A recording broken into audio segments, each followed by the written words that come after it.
Jai Hind students, welcome to my physics classes. Students, fear, F-E-A-R, it has two meanings. One is forget everything and run, or the second one is face everything and rise. The choice is entirely yours. Students, it is never safe to look into the future with eyes of fear. So, you shouldn't fear anything. Face everything and keep rising. With that positive note, students, let's begin today's session. Today we'll be discussing the principle of moments. And before that, we need to consider on this term moment. As you are aware, the turning effect of a force about the axis of rotation is known as moment of force, right? And we have discussed in the previous lecture that the moment of force is known as the torque and is measured as the product of magnitude of the force and the perpendicular distance of the line of action of the force from the axis of rotation. So basically, torque means moment of force which induces a turning effect in the body under consideration. Now students, in order to discuss the principle of moments, let us consider this to be a rod, say of negligible mass, very small mass which can be neglected. And suppose it is pivoted at point O. This is point O where this rod is pivoted, right? And let F1, F2, F3, F4 and F5 are the forces which are applied at points A, B, C, D and E respectively, right? And these forces are applied at these points such that the rod remains horizontal. The rod remaining horizontal means the rod must be in rotational equilibrium. Clear, students? So, if the rod remains horizontal, that is, in the condition of rotational equilibrium, the sum of the anti-clockwise moments about point O must be equal to the sum of the clockwise moments about point O, right? Now students, about point O, the moments of the forces F1 and F2 are in the anti-clockwise direction, while those of F3, F4 and F5, the moments of the force are in the clockwise direction, right? That is, what I mean to say is that this force F1 is acting in this direction, downward direction, so it will make the rod to rotate about point O in the anti-clockwise direction like this, isn't it? Similarly, F2 force acting on the rod, on the left hand side of the rod, in the downward direction will tend to rotate the rod in the anti-clockwise direction. So, about point O, the moments of forces F1 and F2 are in the anti-clockwise direction, while the forces F3, F4, F5 acting on the right hand side of the rod will tend to rotate the rod with respect to point O in the clockwise direction, like this. Now, as I've stated, students, in the case of rotational equilibrium, the rod will remain horizontal, and in that case, the sum of the clockwise moments must be exactly equal to the sum of the anti-clockwise moments. Clear? So, in the rotational equilibrium,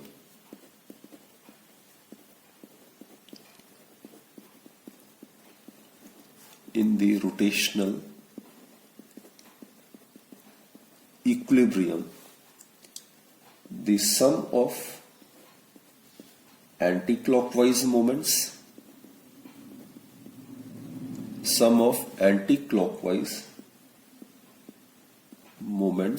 about point O, this point, must be equal to the sum of clockwise moments about the same point.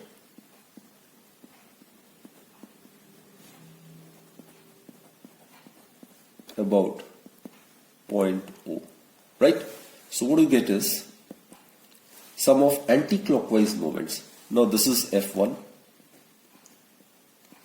multiplied by, this is the line of action of the force, and its perpendicular distance from the axis of rotation, that is point O. That will be AOA. Let's measure the distance from OA. So as we are aware, torque, it is measured as, or the moment of force is measured as, the product of magnitude of the force and the perpendicular distance of its line of action from the axis of rotation, right? Here F1, its perpendicular distance from the axis of rotation is OA. Similarly, F2, the perpendicular distance of its line of action from point O is OB, right? So F2 multiplied by OB. So this is basically the sum of the anti-clockwise moments about point O, right? It is equal to the sum of the clockwise moments about point O, right? F3 multiplied by the perpendicular distance of its line of action from point O, which is the axis of rotation, is OC, plus F4 multiplied by its perpendicular distance from point O is OD, and F5, its perpendicular distance from point O is OE. Clear, students? Or in other words, what we can say is, in rotational equilibrium under the action of number of forces, then the algebraic sum of the moments of all these forces about any point is 0. If the moments in the anti-clockwise direction is taken as positive, then the moments in the clockwise direction can be taken as negative. And in that case, this statement holds valid. So principle of moments, it can be stated either in this manner or in this manner. That is, the algebraic sum of the moments in the case of rotational equilibrium of all the forces about any given point is always 0. So this is the statement, students. Now students, let us discuss this numerical. It's a very interesting numerical, and this is a wheel which is given to us. Its radius is given to be 20 centimeter. So when we convert it in SI in meters, it will give us 20 by 100, that is 0.2 meter, right? And these are the forces acting at points A, B, C and D. Force of 4 Newton, force of 8 Newton, force of 6 Newton and force of 9 Newton are acting at points A, B, C, D on the wheel, right? What we are supposed to do is, we are supposed to find out the net torque produced by these forces on this particular wheel, right? So we are aware, students, 2-3 main important facts. Torque is contributed only and only by the transverse component of the force. And what is transverse component of force? The component of force which is perpendicular to the radius vector. Like this is the radius vector and this is perpendicular, it's given. So this is the transverse component of the force. This force, students, it is perpendicular to this radius vector, isn't it? So this is the transverse force. While this force, students, it is acting along the radius. So this component of the force is known as the radial force. Radial force do not contribute anything towards the torque. So the contribution towards the torque by the force 6 Newton acting in the radially inward direction is 0. It won't contribute anything towards the torque, right? Over here the force is inclined. So what we can do is, we can resolve this 8 Newton into 2 components. So this is 8 Newton. It is making an angle of 30 degree with the radius vector, isn't it? So what to do is, 8 Newton can be resolved into 2 components. This component in the radially inward direction would be 8 cos 30. While the other component, which is perpendicular to the radius vector, this component of the force will be 8 sin 30. So the component of the force 8 sin 30 degree being the transverse component, that is being perpendicular to the radius vector, will contribute towards the torque. While the component of the force 8 cos 30 degree, which acts in the radially inward direction, this is radial component of force. It won't contribute towards the torque. Clear, students? And second is, we are aware the torque is given by, or it is measured by, the product of magnitude of the force and the perpendicular distance of its line of action from the axis of rotation, point O. This is where the axis passes through, right? So these are the 2-3 points which we need to remember. First is torque is only due to the transverse component of force. It is only due to the transverse component of force, right? Second point is the radial component of force do not contribute. The radial component of force, that is the component of force which acts along the radius. The radial component of force does not contribute towards torque. And third is torque is given by the transverse component of force multiplied by the distance, right? It is the distance, perpendicular distance, right? So this is the formula which we'll be making use of. So in this case, students, the net torque acting on the wheel, it will be given by the vector sum of the torques acting individually at points A, B, C and D. So it is tau 1, or rather say tau A plus tau B plus tau C plus tau D. So torque at point A, this is entirely of transverse nature. So the torque at point A would be 4 multiplied by this. So it will be 4, this is the magnitude of the force multiplied by the distance of the line of action of the force from the axis of rotation. That is given to be 0.2 meter, right? And obviously it will tend to rotate the wheel in the anti-clockwise direction, right? It will tend to rotate the wheel in the anti-clockwise direction like this. Plus tau B at this point, students. The torque is only due to this transverse component 8 sine 30, right? And the distance of this transverse component of force from the axis of rotation is again 0.2. And it will tend to rotate the wheel in the clockwise direction like this. Plus this component being entirely radial nature, it won't contribute towards the torque. Plus this one is entirely transverse in nature. So in this case, the torque at point D would be 9 multiplied by 0.2. And this will also make the wheel to rotate in the clockwise direction like this.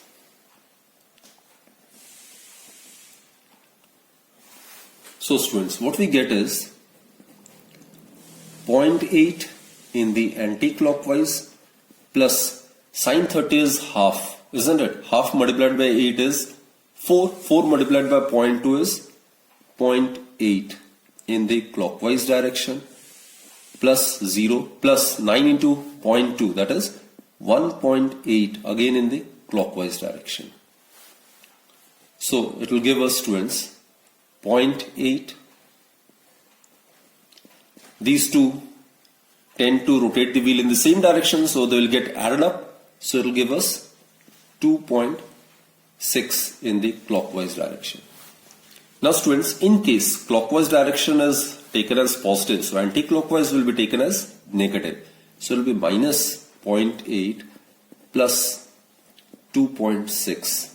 Therefore, net torque, it would be equal to 1.8. SI unit is Newton meter. And it comes out to be positive. The clockwise direction is taken to be positive, isn't it? So 1.8 Newton meter and in the clockwise direction. So this is the complete solution. So this is how you need to proceed with such questions. Students, let us discuss a very interesting topic, and that is couple. As the term suggests, couple, as the term suggests, it's a set of two. Couple means two. So couple constitutes two equal and opposite forces. Equal and opposite forces means those two forces under consideration must be equal in magnitude and their lines of action must be different.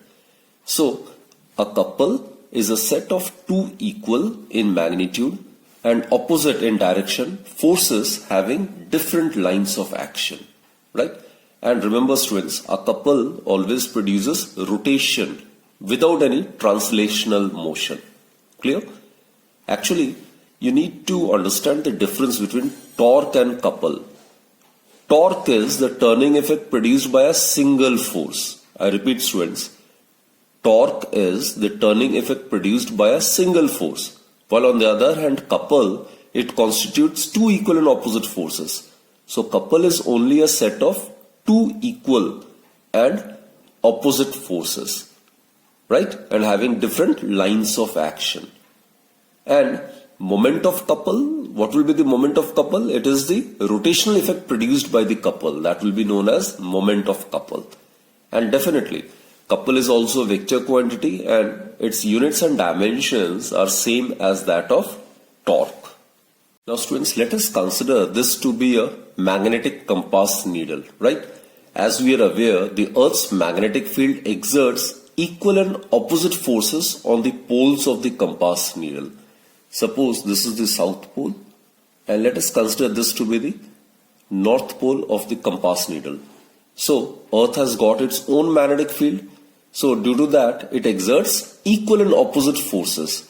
So if one of the forces acting along this direction, then the other force will be acting in the opposite direction. It will have different line of action, right? So it will make the compass to rotate about this point in a particular direction. So these two forces, it will form a couple. These two are equal in magnitude, oppositely directed, and they will induce a rotational effect in the needle. Now let us find out the expression for the moment of couple. For that students, let us consider this to be a rigid body which is capable of rotating about this z-axis. Suppose this is the origin and this is the z-axis. And this body, there is a plane lamina. It can be able to rotate about this axis along z-axis, right? And let us consider points A and B on this rigid body to be under the action of forces F1 vector and F2 vector. Now, for a couple, these two forces must be equal in magnitude and oppositely directed. That is, the magnitude of F1 vector, it should be exactly equal to F2 vector, is equal to Fc. But they must be oppositely directed. That is, if F1 vector is taken to be plus F, then F2, it will be taken as minus F. Minus sign indicates that both are oppositely directed. Clear students? So this is the convention we'll make use of, right? So F1 and F2, it is equal to, suppose F, and its magnitude can be equal to minus F. They are acting at points A and B. Such that students, what we can consider is, suppose the position vector of point A, this is the position vector, this I am drawing, this is the position vector. Suppose the position vector of point A is R1 vector, while the position vector of point B is R2 vector. Clear? So R1 vector and R2 vector are the position vectors of points A and B. That is, OA vector is R1 vector and OB vector is R2 vector. Now, let us consider the moment of force F that is acting at point B, about point O. It will tend to rotate it in the anti-clockwise direction, isn't it? Like this. So, the moment of force F vector acting at point B about this point. about point O. Suppose it is given by tau 1. As we are aware, students, it's given by the cross product of the position vector and the force vector, right? Suppose it be represented by tau 2 actually. So it will be given by R2 vector cross, we have considered to be minus F. Clear? This is F2. Put this as equation number 1. Obviously, tau 2 will act along the z axis, right? Also, moment of force F1 vector acting at the point A, again about point O. It will be given by tau 1 vector is equal to R1 vector cross F vector, again along OZ. Right, students? So the moment of couple or torque acting on a body about point O is equal to the vector sum of these two. So therefore, students, the moment of couple or torque is given by acting on the entire body. Acting on the body is given by vector sum of these two torques, that is tau 1 vector plus tau 2 vector, right? So let's substitute the values over here. So what we get is R1 vector, actually R2 vector cross minus F vector plus R1 vector cross F vector. So students, we can rearrange the terms. It can be written as R1 vector minus R2 vector cross F vector. Clear? This can be rearranged in this particular manner. Now students, what to do is consider this to be B to A. Let us consider this B to A. Right?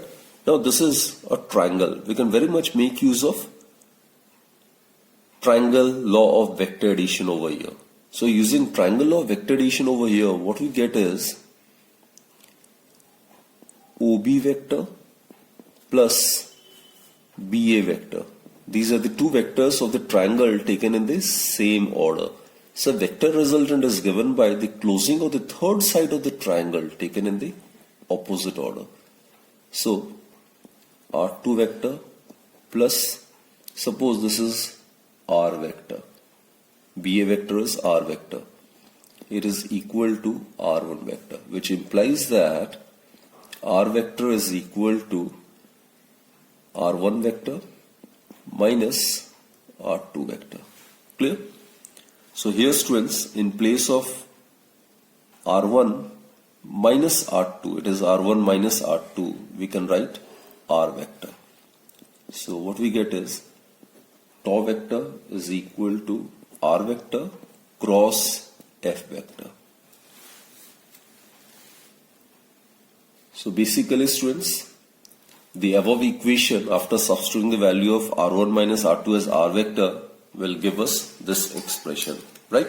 So this is the expression for the moment of couple. That is the torque. And as I've stated earlier students, torque is the turning effect produced by a single force. Now in the case of couple, it is a set of two equal in magnitude and opposite in direction and parallel forces having different lines of action. These are the two forces which are equal in magnitude, opposite directed and having different lines of action. That is, they are anti-parallel. This is the line of action of force F2. This is the line of action of force F1. They are anti-parallel, right? And this is the perpendicular distance between these two forces. So, in case a body is under the influence of two equal and opposite forces having different lines of action, then the torque or the moment of couple is given by the magnitude of either of the force and the perpendicular distance between them. Now students, in case the vectors r vector and f vector are inclined at an angle phi, then the magnitude of the couple is given by the magnitude of couple, it would be given by Rf sin phi. As discussed in the previous lecture, phi is considered to be the angle between the vectors r vector and f vector. Here students, r sin phi is the perpendicular distance between the two forces which constitutes the couple. So here r sin phi is the perpendicular distance between the two forces which constitutes the couple, right? So torque, magnitude of couple or the moment of couple, that is torque, it is equal to magnitude of either of the force, that is F, multiplied by the arm of the couple, r sin phi, which is the perpendicular distance between the two equal and opposite forces having different lines of action, is known as the arm of the couple, into r sin phi. So it is given by magnitude of either of the force multiplied by r sin phi, that is known as arm of the couple.